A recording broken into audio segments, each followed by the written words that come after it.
So now let's talk about the classical pathway of complement activation. Again, just like the other pathways, it will eventually lead to the cleavage of C3 into C3A and C3B.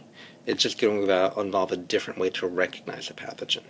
And when you activate complement via the classical pathway, you're going to have C3b attached to the surface of the pathogen, that's complement fixation, and then you're going to have the three effector functions of complement occurring: opsonization, membrane attack complex, and inflammation. So the classical pathway, we're going to talk about another way to recognize pathogens and eventually cleave C3 into C3a and C3b. So we go back to a macrophage, recognizing an infection via its toll-like receptors, releasing cytokines, IL-6, into the bloodstream, which travels to the liver, tells the liver to make acute phase proteins. One of them was MBL, we talked about in the lectin video. Another one is CRP, which stands for C-reactive protein. It is going to initiate the classical pathway of complement activation. So what is C-reactive protein?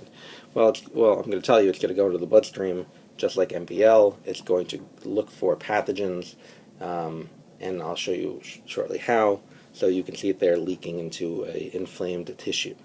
So, what does CRP bind and recognize? It binds and recognizes a molecule called phosphorylcholine, right? What's phosphorylcholine? It is a molecule present on the surface of many bacteria, fungi, and parasites. It's present in LPS. So, this is, again, a way for the body to use a protein to recognize pathogens. And it's not, this C-reactive protein won't bind to our phosphorylcholine, it will bind to pathogenic phosphorylcholine. The shape is slightly different. So, what we're going to see is CRP traveling all over the body in our fluids, blood, plasma, interstitial fluid, lymphatic fluid.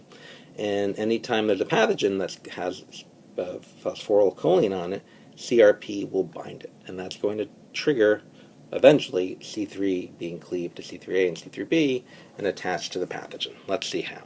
So here's a pathogen, and it's got phosphorylcholine on it, and CRP is made by the liver. It's in the bloodstream after the acute phase proteins are produced, and let's say it finds somewhere in the body there's a pathogen. So CRP binds phosphorylcholine.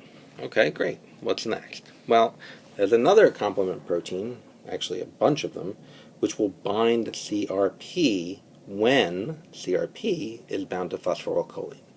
So this complex of complement proteins is called the C1 molecule. It's actually a very large complex of complement proteins, and it actually contains 3 complement proteins in this large molecule. So there's now 3 new complement proteins: C1q, C1r, and C1s, and you need to know what each of them does. So C1q, and there are 18 C1q proteins in the C1 molecule. C1q makes these long, thin protein stalks, and it is C1q that binds to and interacts with CRP when CRP is bound to phosphorylcholine. Okay? So that's C1q, part of the C1 molecule. C1r and C1s are proteases that are associated with C1q. So I've drawn them as little balls attached to the top of the stalk of the C1q. So this whole thing I've drawn here is the C1 molecule. So C1r and C1s are proteases, right? And that might sound a little bit familiar because when you think about the MBL, the mannose-binding lectin, it had proteases associated with it, the MASPs. MASP1 and 2, we focused on MASP2. So C1r and C1s are similar to MASP1 and MASP2. They are proteases. And they will activate once the C1q is bound to CRP, and CRP is bound to phosphorylcholine. So when this complex forms, C1r cleaves itself. And why does it cleave itself? Because its three-dimensional structure changes, its active site changes, because of C1q binding to CRP.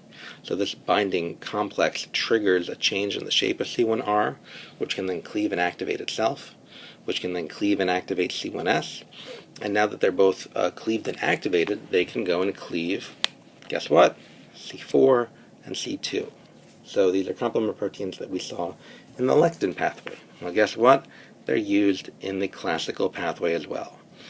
So the C1 molecule bound CRP, which came out of the liver, and now the C1 molecule, via its proteases C1R and C1s, will cleave C2 and C4. And what's it going to cleave them into? C4a and C4b, and C2a and C2b. And as you saw in the lectin pathway, C4a, that's an anaphylotoxin, and C4b becomes covalently attached to a pathogen surface, complement fixation of C4b.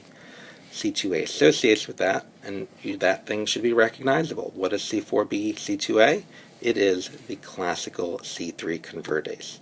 So that will cleave C3s into C3a and C3b, and this pathogen will be fixed with C3bs, right? And we know that's the triggering event that will lead to all three of the effector functions of complement. So the MBL pathway, the lectin pathway, led to the formation of the classical C3 convertase, and now the classical pathway leads to the formation of the classical C3 convertase.